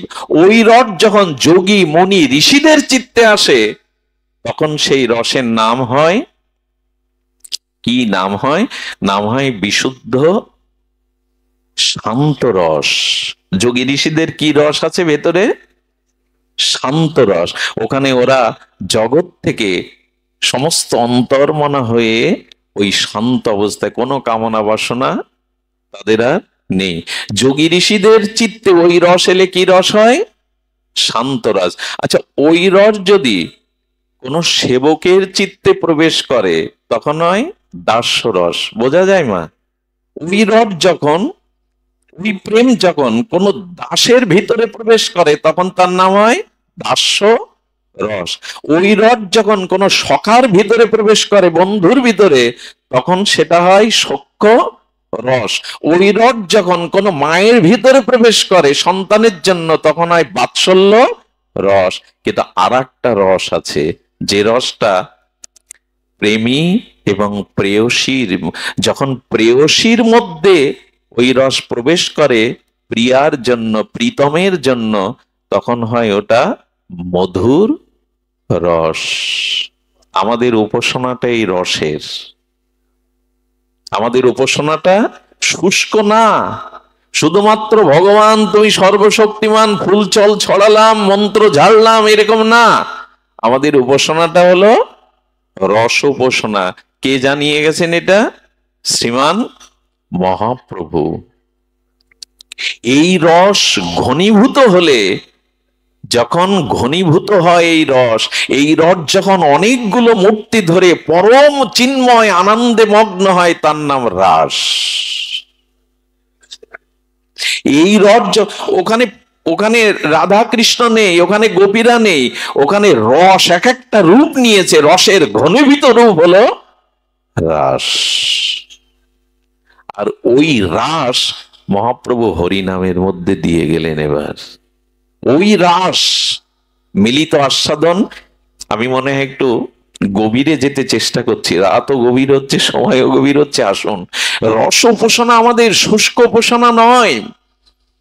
চৈতন্য মহাপ্রভু এই রস সিন্ধুর সন্ধান আমাদের দিয়ে গেছেন। চারিদিকে রস আর রস। এখানে বিষ নেই, এখানে অন্য কিছু নেই। এরই বলে পরম ধর্ম। সেই পরম ধর্মের প্রথম সত্তাটি ওই রসে পৌঁছাতে গেলে যেটা আপনাকে ছাড়তে হবে, এই মুহূর্তে যদি ছাড়তে পারেন, ওই রসে আপনারও অধিকার। সেই ছাড়তে হবে হলো পুরুষ অভিমান। ওখানে কোনো পুরুষের প্রবেশ, এসব কথা মেনে নিতে পারবো তো?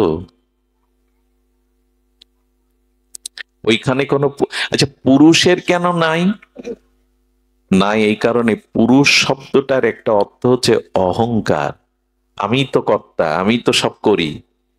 এই জন্য আমাদের সমাজে নাম দেওয়া হয় পুরুষ শাসিত সমাজ। পুরুষ মানেই একটা কর্তা, অভিমান। তো অভিমান থাকলে, নিজে কর্তা ভাব থাকলে ওই রসে কোনোদিন পৌঁছানো যাবে না। এই রস, এই রসে পৌঁছাতে গেলে মহাপ্রভুই বলে দিয়েছেন। কারণ দেখবেন ওই রসের কোনো পুরুষ আকার বা প্রকৃতি আকার নেই। রসের আকার আছে কি? রসের আকার নেই। রস মানে প্রেম, প্রেম মানে আনন্দ। আরো একটা মজার কথা শুনুন, এই রস বা প্রেম এটা আস্বাদন একা হয় না। আচ্ছা, আপনারা সব চলে যান, বিদায় নেন, নিয়ে আমাকে এখানে একা বসিয়ে রাখুন, রস আস্বাদন হবে তো? রস হতে গেলে পতি পত্নী, রাধা কৃষ্ণ, জানকী রাম, দুটো কেন ওখানে? খুব মজার কথা, শাস্ত্র বলেছেন, উপনিষদ, একাকী ন রমতে, একা কখনো রমন বা প্রেম বা আস্বাদন, ভালো করে শুনুন, একা কখনো রমন হয় না। একাকী ন রমতে, একা রমন হয় না। এই জন্য রস আস্বাদনের জন্য দুই তত্ত্ব লাগবে। দুই তত্ত্ব ছাড়া, এই জন্য ওই একই রস দুই ভাবে বিভাজন হয়েছে, রাধা কৃষ্ণ সীতারাম হর পার্বতী, একা রমন হবে না। কিন্তু এই রসের সমাপ্তি কোথায় জানেন? দুইজন ছাড়া রমন হবে না, দুইজন ছাড়া মিলন হবে না, দুইজন ছাড়া প্রেম হবে না। কিন্তু এই রসের বা প্রেমের পরিণতি কোথায় জানেন? পরিণতি হলো এই দুই তত্ত্ব রস মিশিয়ে এক করে দেওয়ার নামই হলো রসের চরম পরিণতি। দুই, যে যাকে ভালোবাসে, যার সাথে যার প্রেম আছে, সম্বন্ধেই রসের, সে কি করে জানেন? চিরদিন একটা অনুসন্ধানে থাকে তার সাথে একেবারে। দেখবেন মাঝে মাঝে ভক্তদের সাথে দেখা হয়, এমন জোরে আলিঙ্গন করে মনে হয় পাঁজর টাজর ভেঙে ওর মধ্যে ঢুকিয়ে নিতে যাচ্ছে বুকের মধ্যে। অনেক দিন পরে বাবা মেয়েকে পেয়েছে, 10 বছর পরে এসেছে, বাবাকে মেয়েটা এমন ভাবে জড়িয়ে ধরে যেন বাবার মধ্যে ঢুকতে চেষ্টা করেছে, সে হাড় গোড় ভেঙে ওর মধ্যে অস্তিত্বটাকে নিয়ে যেতে চাচ্ছে। প্রেমের চরম পরিণতি রসে। প্রেম দুই ছাড়া হয় না, একাকী ন রমতে, কিন্তু এক সময় অন্যের মধ্যে মিশে নিজের সত্তাকে হারিয়ে যাওয়ার নামই হলো রস। সেটাই বৃন্দাবন লীলার পরে নবদ্বীপ লীলায় হয়েছিল। ওই রাধা কৃষ্ণ প্রেম রসে মিলিত হয়ে ঘনীভূত হয়ে এক হয়েছিল, তার নাম গৌর হরি। ওই প্রেমের পরিণতি, ওই হলো রসের চরম পরিণতি। যে যাকে ভালোবাসে তার মধ্যেই সে প্রবেশ করতে চায়, দুই থাকতে আর ভালো লাগে না, দুই থাকতে আর ভালো তার লাগে না। লাগে কি? মীরাবাইয়ের কি লাগলো? মীরা যখন চলে গেল না মেওড়া থেকে রাজস্থানে, এর ভক্ত চরিত্র, মেওড়া মেওড়া মেওড়া থেকে রাজস্থানের যখন মীরা কম অত্যাচার সহ্য করেনি, মাধবী সখী বৃন্দাবনের, তবু কম অত্যাচার, কত কলঙ্ক, কত অত্যাচার সব সহ্য করে মীরা যখন চলে গেল, মেওড়াতে অনাবৃষ্টি দেখা দিল, ফসলহানি দেখা দিল, সবাই চিৎকার করতে লাগলো। দেখুন, গ্রামে যদি কেউ বৈষ্ণব হয় তার পেছনে লাগবেন না, শুদ্ধ ভক্ত হলে লাগবেন না, ভক্ত শূন্য বৈষ্ণব শূন্য হলে ওখানে বিধাতার অভিশাপ নেমায়। বিধাতার অভিশাপ নামে যখন রোগ আসতে লাগলো, অনাবৃষ্টি, দুর্ভিক্ষ, অনাহার, তখন সবাই কপাল চাওড়াতে লাগলো, মীরাকে আমরা বড় কলঙ্কিত করেছি, মীরাকে বড় কষ্ট দিয়েছি। মীরা বৃন্দাবনের পথে পথে সেই গিরিধারী লালের প্রেমানন্দে কখনো নাচেন, কখনো কীর্তন করেন, কখনো বিভাবিত হয়ে ঘুরতে থাকেন বৃন্দাবনের ব্রজের পথে পথে। তিনি এলেন মথুরায়, মথুরায় এসে শুনলেন, তিনি দ্বারকায়, দ্বারকায় গেলেন, দ্বারকার মন্দিরে মীরাকে ফিরিয়ে নেওয়ার জন্য মেওড়াবাসী যখন বললেন, মীরা মা ফিরে চলো মা, তোমার কারণে পুড়ে ছারকার হয়ে যাচ্ছে। আমার মনে হয় যেখানে ভক্তের চরণ ধুলি পড়ে না, যেখানে শুদ্ধ ভক্তের আগমন ঘটে না, সে মাটিতে কল্যাণপ্রদ বরাবহ কিছু হয় না। ভক্ত শূন্য হলে সে মাটি অভিশপ্ত হয়ে যায়। মীরা ফিরে চলো। আজকে প্রভাকাব্যে আগ্রা আজকের অন্য দিনের আগ্রার মতো নয়। এখানের আকাশ বাতাস এখন দেবতারাও প্রার্থনা করে। এখানের আকাশ বাতাসে অনেক পবিত্র ঋষিমুনির আত্মা এসে ভর করেছে এখানে। এখানে সাক্ষাৎ ভগবানের কৃপা করুণামূর্তি বইছে। সাধু যেখানে মিলিত না হয়, ভগবত হরিকথা হরি নামাদি যেখানে আস্বাদিত না হয়, সে স্থানে মঙ্গল কিছু হতে পারে না, কল্যাণ কিছু অভিশপ্ত হয়ে যায় সেই ভূমি। এই জন্য গৃহে যেখানে ভগবানের নাম সাধুগুরু বৈষ্ণবের চরণ ধুলিতে অনুরক্ত না হয়, সে গৃহ গৃহ নয়, তা শ্মশান ভূমি। উচিত হলো সাধুগুরুর অনুরাগ, সাধুগুরুর সান্নিধ্য যাওয়া। মীরা বলল, আমি আমার গিরিধারীর কাছে শুনে আছি সে অনুমতি দেয় কিনা। মন্দিরের মধ্যে প্রবেশ করে বললেন, আর কতকাল আলাদা রাখবে গো? বলো না, তোমায় ছেড়ে আর কতকাল আলাদা থাকবো, কতকাল ঘুরিয়েছ আমায়। এই বলে মীরা যখন আহ্বান করলেন, দ্বারকাধীশ ভগবান মীরাকে নিজের মধ্যে ওই যে প্রেম দুই থাকে না, প্রেম মিশে যায়, সঙ্গে সঙ্গে মীরার চিন্ময় শরীরটা দ্বারকাধীশ গোবিন্দ মিশিয়ে নিলেন। পূজারি গিয়ে দেখলেন মীরার কাপড়টা গোবিন্দের গালে বেঁধে আছে, মিলিয়ে নিলেন। এই হলো রসের পরিণতি।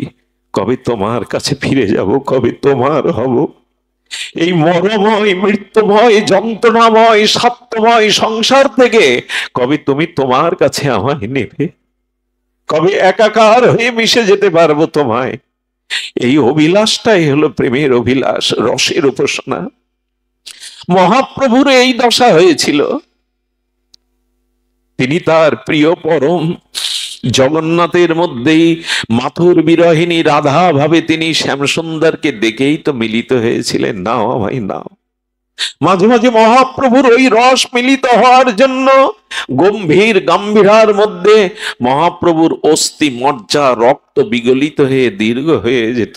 এ কি ব্যাখ্যা করে বোঝাবার কথা? হাড় মাংস দেহটা বহু ফুট লম্বা হয়ে বিগলিত হয়ে যেত। মাঝে মাঝে এই বিরহে, এই প্রেম, এই রসের অনুভূতিতে হস্তপদ কুর্মের ন্যায়, মাটির ঢেলার ন্যায় ভেতরে প্রবেশ করে মাটির কুর্মাকৃতি আকার হয়ে যেত। লোমকূপ দিয়ে রক্ত ঝরছ মহাপ্রভুর। নিদ্রা নেই এই বিরহ। এই জায়গাটায় পৌঁছানোর জন্য গম্ভীরানাথ এই লীলা করেছিলেন। রাধা রানীর বিরহ, মাতুর বিরহ বিক করে মহাপ্রভু বলেছিলেন, প্রেম না হলে কেউ কারোর কথা ভাবে গো, ভালোবাসা না থাকলে কেউ কারোর কথা ভাবে? এই ভগবানের প্রতি চির আপনত্ব রস ও প্রেমের সম্বন্ধের অনুরাগের নামই হলো পরম ধর্ম। ধর্ম করছি আমরা, কিন্তু এই পরম ধর্ম মহাপ্রভু দিতে এসেছিলেন। কবে তোমার হব, তোমাতে মিশে যাব, কবে তোমার সেবা ভাবনা নিয়ে দাস্য সাক্ষ্য বাৎসল্য মধুর রসে তোমাকে এমনি করে ভালোবাসতে পারবো। এই ভালোবাসাটাই হলো আমাদের রস উপাসনা। এই রস উপাসনায় মহাপ্রভু নিজে আচরণ করে শেঠ যে রহিল প্রভুর দাদা সবৎসর। এই উপাসনাটাই চাই আমাদের। মদন মোহন টিলায় এক বাবা থাকতেন, মদন মোহন টিলাতে। মদন মোহন টিলাতেই বাবা ছোটবেলা থেকেই বিরক্তি বৈরাগ্যময়। মদন মোহন টিলাটা গেছেন আপনারা যমুনার ধারে, সনাতন গোস্বামীর ভজনস্থলী। শুধু বৃন্দাবনে গিয়ে প্রেম মন্দিরে ছুটে যাবেন না, এই সব জায়গায় যাবেন যেখানে গোস্বামী পাদের অনুভূতি মেশানো আছে। প্রেম মন্দিরে যাবেন, বিখ্যাত প্রেম মন্দির, কিন্তু এদের স্থানে যাবেন, একটা অনুভূতি পাবেন ওই মাটিতে। এক বাবা থাকেন, তার উপাসনা কি জানেন? আহা, তার উপাসনা কিছুই না। ব্রজবাসীদের দুয়ারে দু চার মুঠো ভিক্ষা করে পেতেন, আর তার উপাসনা শুধু একটাই, চোখের জলের কান্না। কি বলে জানেন? রাধা মাধব, তুমি তো নিত্য লীলা বিহার করছো বৃন্দাবনে, আমি দেখছি না, মানে আমার অনুরাগ জন্মালো না, আমার উৎকণ্ঠা পিপাসা এলো না। আমাদের এই প্রেমটা, রসটা হলো পিপাসার উপাসনা, শুধু চোখের জল।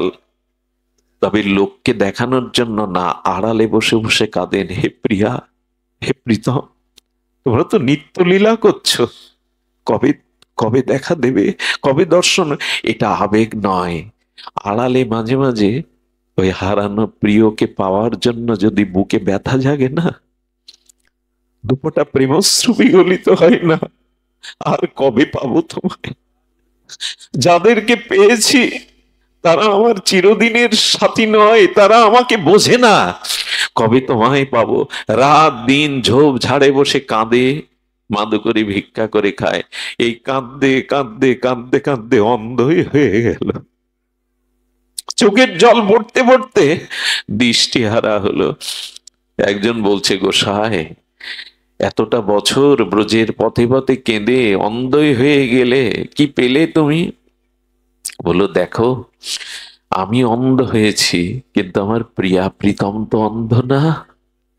তারা যদি কখনো আমার দিকে একবার একটু দৃষ্টি দেয়, আমি অন্ধ হতে পারি, তারা তো অন্ধ না। একবার যদি কবে দেখা দেবে, কবে দেখা দেবে?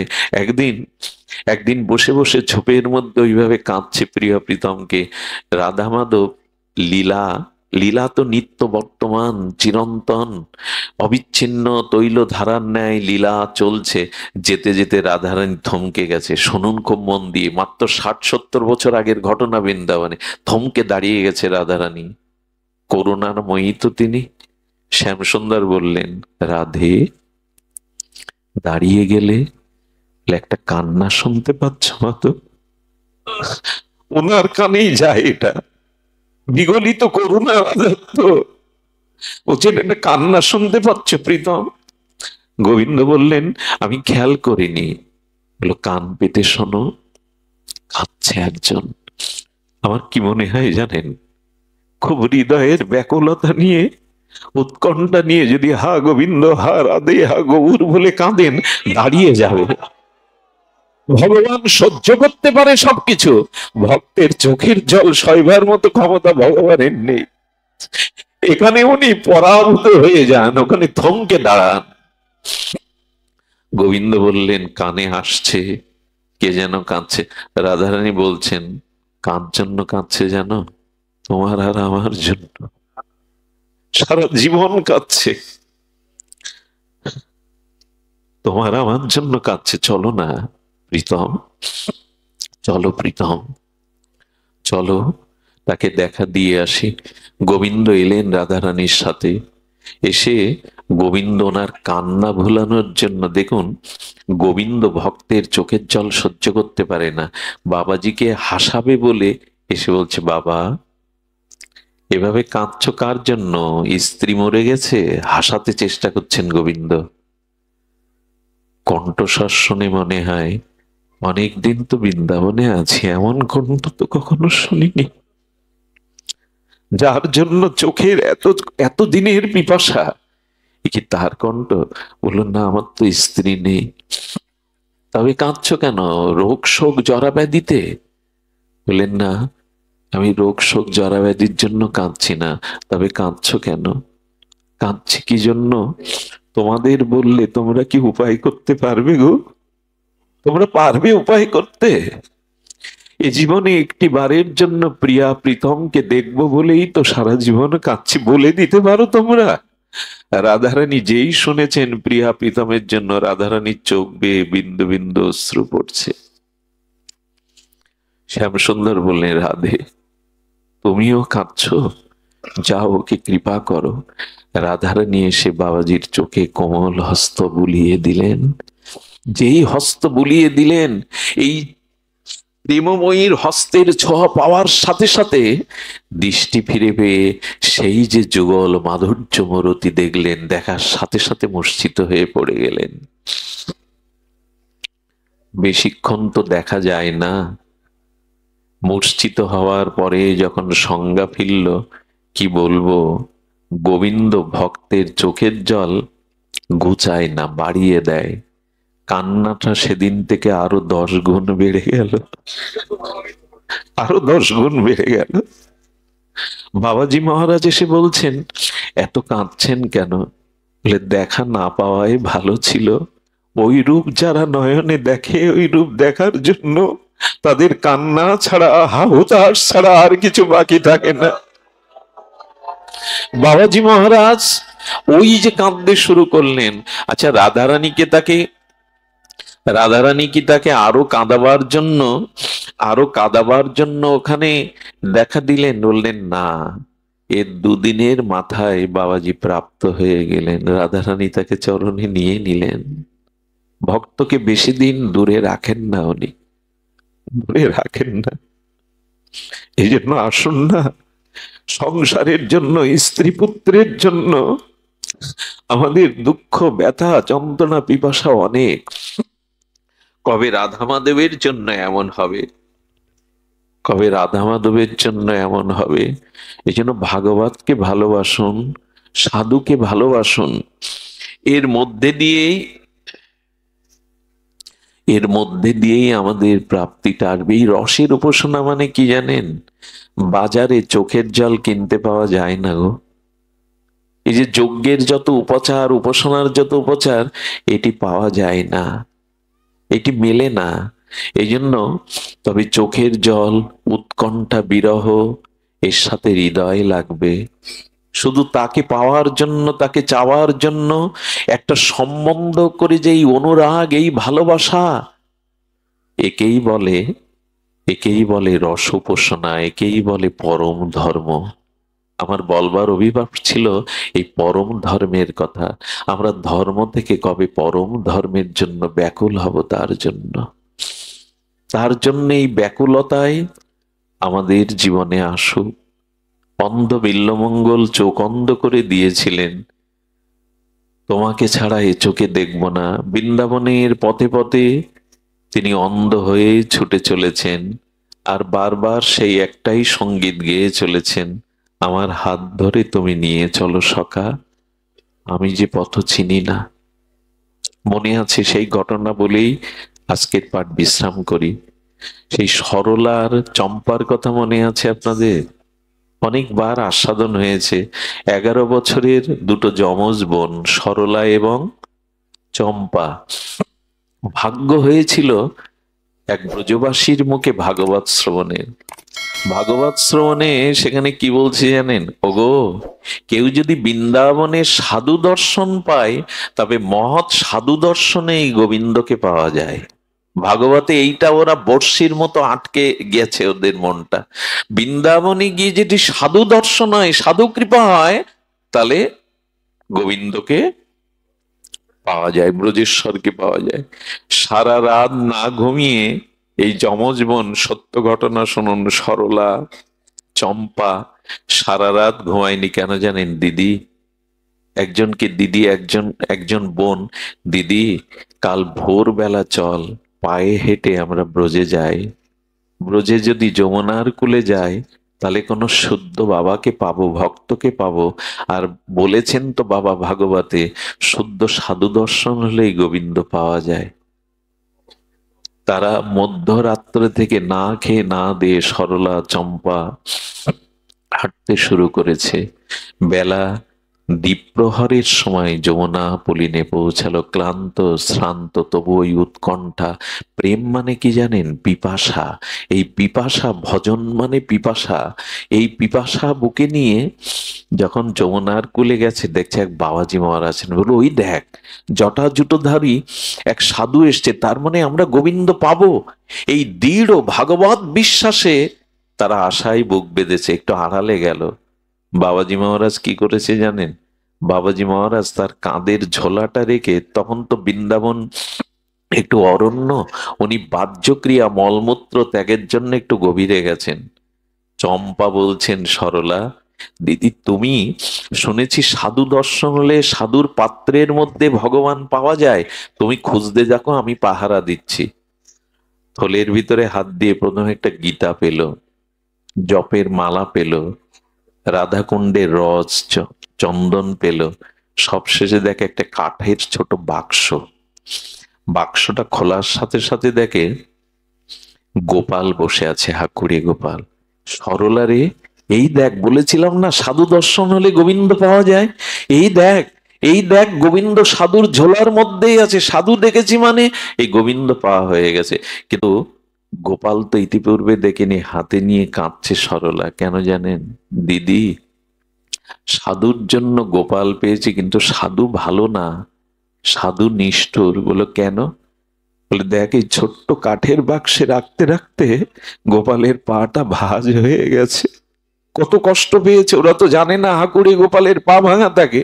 বললেন, দিদি সাধু এত কষ্ট দেয় কি করে? গোপালকে। আরে এইভাবে বসিয়ে রাখতে রাখতে অনেক কষ্ট হয়েছে গোপাল তোমার, তাই না? কি করেছে জানেন? এরই নাম তো ভজন, এই অনুরাগ, এই সেবা ভাবনা, এরই নাম ভজন। সরলা বলছে আমরা গোপালের জন্য যে মাখন এনেছি, আয়না মাখন দিয়ে আর চোখের জল দিয়ে পাটা টেনে দিই, যদি দাঁড়িয়ে পড়ে পায়ের ব্যথা যায়। সেবা ছাড়া কিছু হয় না গো, এই হৃদয়ের প্রাণ ঢালা সেবা চাই। সেবাই তো যেখানে সেবা নেই সেখানে ধর্ম নেই। মুনি ঋষিদের ঘরে আগে যাননি রাম, রাম গিয়েছিল শবরীর ওখানে, কারণ শবরীর সেবা ছিল। শুধু তপস্যা না, সেবা ছিল। আজকে চোখের জলে সরলা আর চম্পা মাখন টেনে টেনে বললেন, গোপাল একটু দাঁড়াও না, কত কষ্ট হয়েছে তোমার, একটু দাঁড়াও না। এর মধ্যে কতক্ষণ থাকতে থাকতে কষ্ট হয়েছে। ভগবান ভক্ত বাঞ্ছা কল্পতরু ওদের হাতের উপরেই দাঁড়িয়ে গেছে, গোপাল ওদের হাতের উপরেই দাঁড়িয়ে গেছে, প্রকট হয়ে গেছেন ভগবান। উনি প্রেমের দেবতা তো, ওনার উপাচার শুধু প্রেম, চোখের জল, হৃদয়ের শুদ্ধ অনুরাগ, এতেই প্রকট হয়ে গেছে। গোপাল প্রকট হলো তো ওইখান থেকে সাধু প্রবেশ করতে শুরু করে। সাধুকে দেখেই ওরা তড়িঘড়ি গোপালকে রেখে আবার লুকিয়েছে, সাধু যদি কিছু বলে। দূর থেকে ওরা শুনছে, সাধু এসে দেখছে বা স্নান করে উঠে দেখে মালাটা বাইরে, গীতাটা বাইরে, হ্যাঁ রাধাকুণ্ডের রসটা বাইরে। হঠাৎ তাকিয়ে দেখে তার সেবক সেব্য বিগ্রহ গোপাল, ঠাকুরে গোপাল নয়, দাঁড়িয়ে গেছে নির্বাক, চোখের জলে বলছেন, ও এতদিন ভালোবেসে কাছে রাখলাম, আমার সেবা তোমার পছন্দ হয়নি না? আমার জন্য তাহলে দাঁড়াওনি এতদিন? কার ভালোবাসা পেয়েছো, কার সেবাতে দাঁড়িয়ে গেছো? আমার ভালোবাসা এতদিন স্বীকার করনি? গোবিন্দ হঠাৎ বলে বসলেন, সরলের কাছে চিরকাল আমি সরলই গো। যাদের হৃদয়ে সরলতা আছে আমি তাদের কাছে দেখুন, ভগবত ভজনের সব থেকে বড় প্রয়োজন কি জানেন? সরল হওয়া। খুব কুটবুদ্ধি থাকলে ভগবান কৃপা করেন না। সরলতাই হলো, শিশুর মুখ দেখলে সবার মন ভালো হয় কেন জানেন? ওদের মধ্যে কপটতাটা নাই বলে। শিশুর মুখে একটা পরিবারের আনন্দের জোয়ার বইয়ে দেয়, দুঃখ ভুলিয়ে দেয়, শুধুমাত্র সরল বলে। আজ এদের তপস্যা নেই, কিন্তু সরলতা, ব্যাকুলতা, সেবা ভাবনার দ্বারা প্রকট হলেন। দূর থেকে সেই সাধু বললেন, জানি না কে তোমরা, তোমাদের সরলতা, প্রেম, সেবার দ্বারা গোপালও যে দাঁড়াতে পারে আজকে জানলাম। প্রেমেরই জয়, সেবারই জয়। আসুন এই সেবা ভাবনাটা আমাদের চিত্তে থাকুক, এই সরলতা, নিষ্কপটার রস উপাসনা আমাদের চিত্তে থাকুক। আজ এইটুকুই। সবার মঙ্গল হোক, সবার কল্যাণ হোক। জয় শ্রী গুরু প্রেমানন্দে গৌর হরি। এখন আপনারা দেখছেন ইউটিউব চ্যানেল সনাতন কথা। সাবস্ক্রাইব করে বেল আইকন বাজিয়ে অল সিলেক্ট করে দিন।